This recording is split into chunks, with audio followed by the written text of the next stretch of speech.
नमस्ते, सलाम वस्सलाम मातृभूमि, जय हिंद दोस्तों। स्वागत है आप सबका टेक्निकल क्लास में। शुरू करते हैं आज के डिफेंस अपडेट्स को। बता दें कि इंडियन नेवी ने ब्रह्मोस मिसाइल के एडवांस वर्जन का सफल परीक्षण किया। इस परीक्षण के दौरान मिसाइल ने एकदम सटीक निशाना लगाया। ब्रह्मोस मिसाइल के एडवांस वर्जन के कई अपडेशन किए गए हैं। इन नए अपडेशन में इसकी मारक क्षमता और ज्यादा बढ़ गई है। इस परीक्षण को सामरिक नजरिए से बेहद खास माना जा सकता है। ब्रह्मोस मिसाइल और आईएनएस चेन्नई दोनों को स्वदेशी रूप से डिजाइन और डेवलप किया गया है भारत के द्वारा।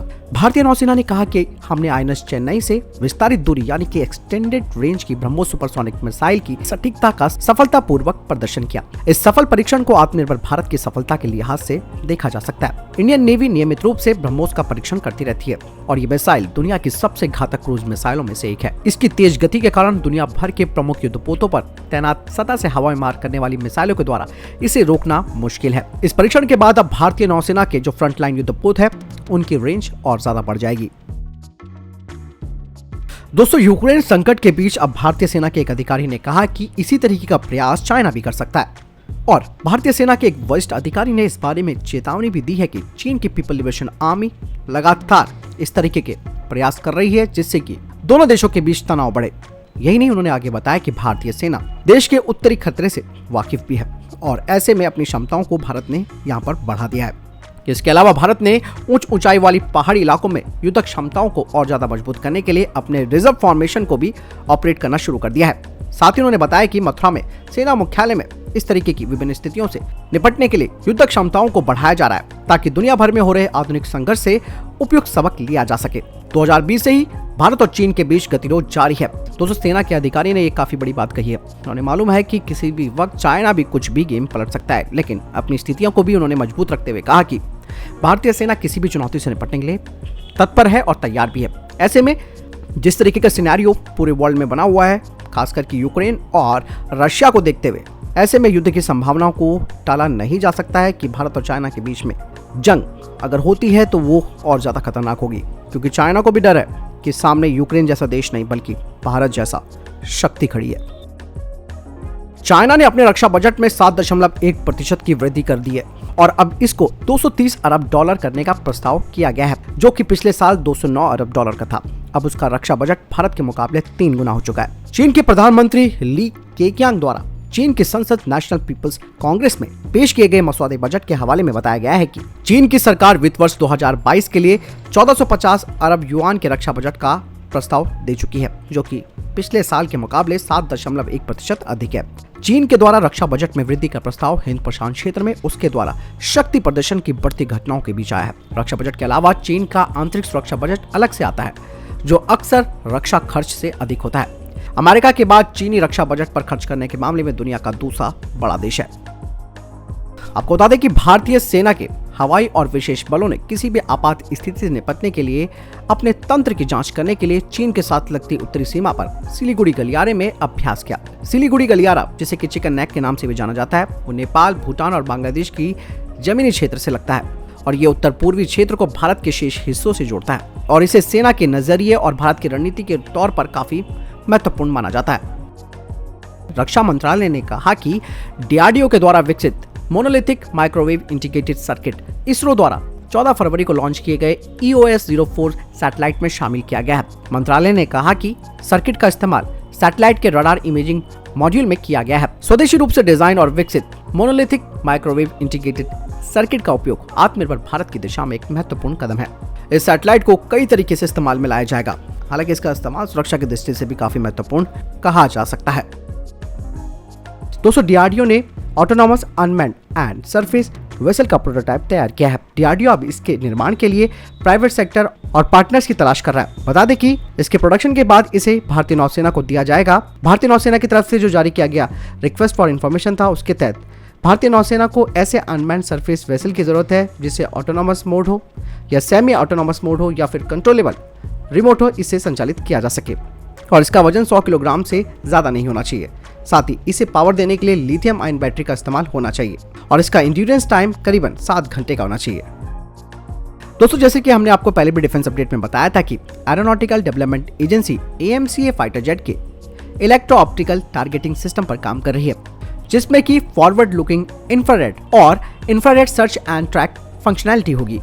डीआरडीओ की instrument research and development establishment ने अब एक नया टेंडर जारी किया है एयरबॉर्न एप्लीकेशन के फैब्रिकेशन और इंस्टॉलेशन के लिए, जिसका इस्तेमाल हॉक 800 टेस्ट बेड एयरक्राफ्ट में किया जाएगा और इसका फ्लाइट ट्रायल जल्द ही किया जाएगा ताकि इनकी परफॉर्मेंस को चेक किया जा सके और कहा जा रहा है कि जुलाई 2022 तक इसे कर लिया जाएगा। टेंडर डॉक्यूमेंट के अनुसार एक फॉरवर्ड सेंसर और एक रियर लुकिंग इंफ्रारेड सेंसर होगा और इन दोनों ही सेंसर्स को इस फ्लाइंग टेस्ट बेड के नोज में लगाया जाएगा -45 डिग्री के कोण पर, जिससे कि ये 180 डिग्री की कवरेज प्रदान करेगा और इससे उच्च गुणवत्ता वाली जो छवियां हैं यानी कि इमेजेस है वो मिलेंगी टेरेन की, और इससे एयर टू सरफेस और एयर टू एयर ट्रैकिंग और टारगेटिंग जो क्षमता है वो भी बढ़ेगी।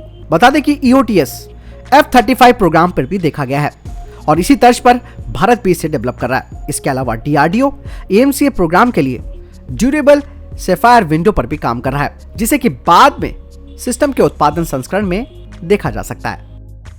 दोस्तों, अगर यहां तक आपको वीडियो पसंद आई हो तो वीडियो को लाइक और शेयर जरूर कीजिएगा। पाकिस्तान को एक बार फिर दुनिया के सामने फजीहत का सामना करना पड़ा है। रूस यूक्रेन में चल रहे संघर्ष पर अपने रुख के कारण पश्चिमी देशों के साथ पाकिस्तान के संबंधों में तनाव आ गया है। इसके चलते ही पाकिस्तान के राष्ट्रीय सुरक्षा सलाहकार मोईद यूसुफ की ब्रिटेन की यात्रा को ब्रिटिश सरकार ने बिना कोई कारण दिए रद्द कर दिया है।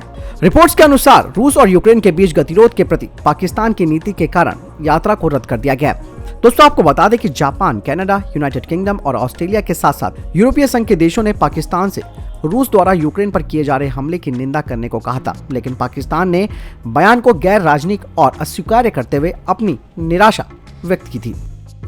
चेरनी हिव में एक रूसी विमान को मार गिराया और उसके पायलट को पकड़ लिया। रिपोर्ट्स के मुताबिक हादसे में को पायलट की मौत हो गई। यूक्रेन के रक्षा मंत्रालय ने पायलट के जेट गिराने का एक वीडियो भी जारी किया।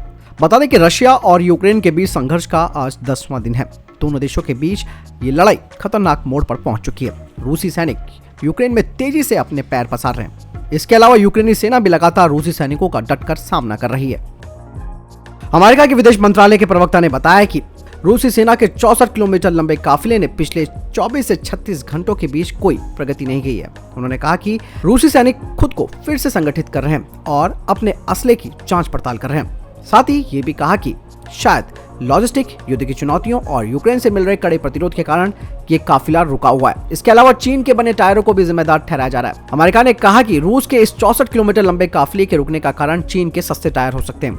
उन्होंने कीचड़ में धंसे सेना के पैंटर S-1 मिसाइल सिस्टम की एक तस्वीर को शेयर करके बताया कि चीन के सस्ते टायर नर्म जमीन पर फेल साबित होते हैं। इसके अलावा उन्होंने कहा कि जब आप सैन्य ट्रक के टायरों को महीनों तक एक ही स्थान पर छोड़ देते हैं तो धूप और नमी के कारण उनकी बनावट कमजोर पड़ जाती है। अमेरिका ने कहा कि चीनी टायरों की क्वालिटी बहुत ही घटिया होती है, जो कि जल्दी घिसते हैं और उनसे वातावरण को भी प्रभाव पड़ता है। लंबे समय तक मिट्टी के संपर्क में रहने के कारण चीन में बने टायर ज्यादा दबाव पड़ने और दलदली वाली जमीन पर धंसने से फट जाते हैं। इससे रूसी सेना को अपने इस विशालकाय काफिले को आगे बढ़ाने में कठिनाइयों का सामना करना पड़ रहा है। यानी कि चाइनीज माल दोस्तों दुनिया में कितना जबरदस्त माना जाता है, इस बात का उदाहरण खुद अमेरिका ने दे दिया और रशिया इसको भी भुगत रहा है और जल्द ही वो देश भी भुगतेंगे जो चाइना के हथियारों का इस्तेमाल कर रहे हैं। आपको क्या लगता है? कमेंट सेक्शन में लिखकर जरूर बताएं। रूस के राष्ट्रपति व्लादिमीर पुतिन ने एक बार फिर दुनिया को चेतावनी दी है। व्लादिमीर पुतिन ने कहा कि कोई देश जो यूक्रेन को नो फ्लाई जोन लागू करेगा उसे हम युद्ध में शामिल देश के तौर पर देखेंगे। साथ ही उन्होंने कहा कि नो फ्लाई जोन लागू करने से न केवल यूरोप बल्कि पूरी दुनिया के लिए भारी और विनाशकारी नतीजे होंगे। हालांकि व्लादिमीर पुतिन ने उन अफवाहों को खारिज कर दिया है कि जिसमें कहा जा रहा था कि रूस अपने यहाँ मार्शल लॉ को घोषित कर सकता है। दरअसल रूस के द्वारा यूक्रेन पर किए गए हमले के बाद मॉस्को में जबरदस्त प्रदर्शन देखने को मिल रहे हैं। इसके बाद से ही इस बात का अंदेशा लगाया जा रहा था। साथ ही उन्होंने कहा कि मार्शल लॉ केवल उन्हीं जगहों पर लगाया जाएगा जहां पर ज्यादा विरोध देखने को मिलेगा और अभी तक हमें इस तरीके के हालात देखने को नहीं मिले हैं। वहीं यूक्रेन और रूस के बीच लागू हुआ सीज फायर कुछ ही घंटों के भीतर भी टूट गया है। दरअसल यूक्रेन के अधिकारियों का कहना है कि संघर्ष विराम की घोषणा करने के कुछ घंटे के बाद ही गोलाबारी शुरू हो गई। इसी वजह से शहरों से लोगों का निकलने की प्रक्रिया बाधित हुई। दोस्तों, ऐसा कहा जा रहा है कि रूस अब यूक्रेन पर रासायनिक हमले कर सकता है। विशेषज्ञों ने चेतावनी दी है कि रूस के राष्ट्रपति युद्ध को एक नए स्तर पर ले जाने की तैयारी कर रहे हैं। दरअसल रूसी सेना को यूक्रेन के आर्मी की तरफ से कड़ी टक्कर देखने को मिल रही है और कई जगहों पर रूसी सैनिकों को पीछे हटने पर मजबूर होना पड़ा है। ऐसी आशंका है कि पुतिन के पास सरीन गैस मौजूद है।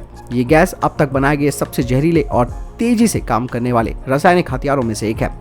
ये जानकारी ऐसे समय पर सामने आई है जब द टेलीग्राफ की रिपोर्ट सामने आई है। उस पर कहा गया है कि रूस के विदेश मंत्री सरगई लावरोव ने कहा कि अमेरिका यूक्रेन में जैविक सामग्री तैयार कर रहा है। दोस्तों, रूस में सोवियत काल के रासायनिक हथियार अभी भी मौजूद है। लगभग 40,000 मैट्रिक टन रासायनिक नार, ब्लिस्टर और चोकिंग एजेंट शामिल है और इसकी जानकारी खुद रशिया ने दी है। कुछ रिपोर्ट में ये भी कहा जा रहा है कि ये संख्या 50,000 मैट्रिक टन हो सकती है।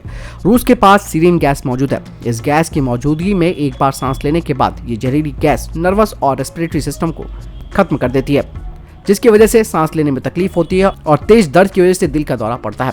सीरिया में इसके पीड़ितों का कहना है कि इस गैस की वजह से ऐसा लगता है जैसे आग से बने चाकू से धरती पर हमला किया जा रहा हो। सीरिया की सरकार ने कहा था कि रासायनिक हमले में उनके 1400 लोगों की जान गई। तो दोस्तों, ये अभी तक टॉप डिफेंस और स्पेस अपडेट वीडियो के सामने कोई प्रश्न जवाब है, आपको कोई सवाल है कमेंट सेक्शन में लिखकर जरूर पूछ सकते हैं। मैं दोनों वीडियो के साथ चैनल सब्सक्राइब करना ना भूलिएगा। जय हिंद, वंदे मातरम।